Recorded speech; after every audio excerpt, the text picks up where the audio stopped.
σου φίλε μου, τι κάνεις καλά? Άκουσέ με λίγο προσεκτικά. Πρέπει να αλλάξουνε τα πράγματα.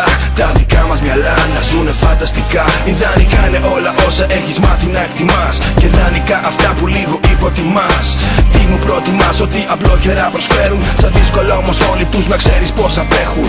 Λίγοι αντέχουν κι αυτάς μην το παραδέχεσαι. Όσο μεγαλώνεις πιο πολλά πράγματα δέχεσαι. Έρχεσαι στα λόγια μου, μάλλον καταλαβαίνεις. Είσαι μόλις 17 και λες πως δεν αντέχεις. Θα ήθελα όλοι να περνάμε καλά και να μην μας νοιάζει για τίποτα.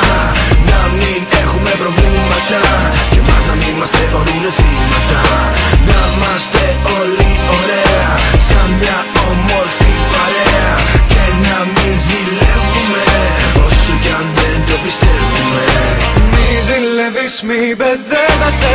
Ξέρεις δεν τέλος θα έρχεσαι. Πόσο θέλεις να πορεύεσαι μες στη μοναξιά. Μη ζηλεύεις, μη μπερδεύεσαι. Στην καρδιά του κόσμου καίγεσαι όταν μόνος σου πορεύεσαι δίχως συντροφιά. Εγκλωβισμένος στην αλήθεια που φοβάσαι να πεις. Αργά ή γρήγορα κι εσύ φίλε μου θα εκτεθείς. Θα προδοθείς, γι' αυτό ξεχνά το στήριγμά σου. Όσα φοβάσαι τώρα μπόρα και σκιά σου. Άντε γεια σου, η μοναξιά σε πλαισιώνει και η πραγματικότητα πάντα θα σε πληγώνει. Μπω κυρίες και κύριοι, ναι εγώ είμαι αυτός. Καλός ή κακός, παραμένω αυθεντικός. Δείχνω μόνο σεβασμό όσους σέβονται εμένα. Όλα τα άλλα τα παιδάκια είναι ήδη τελειωμένα.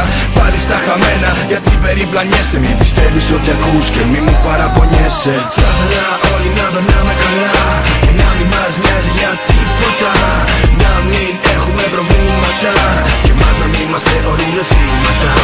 Να είμαστε όλοι ωραία σαν μια όμορφη παρέα και να μην ζηλεύουμε όσο κι αν δεν το πιστεύουμε. Μη ζηλεύεις, μη μπερδεύεσαι.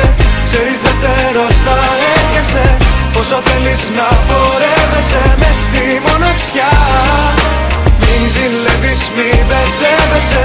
Στην καρδιά του κόσμου καίγεσαι όταν μόνος σου πορεύεσαι δίχως συντροφιά. Θα ήθελα όλοι να περνάμε καλά και να μην μας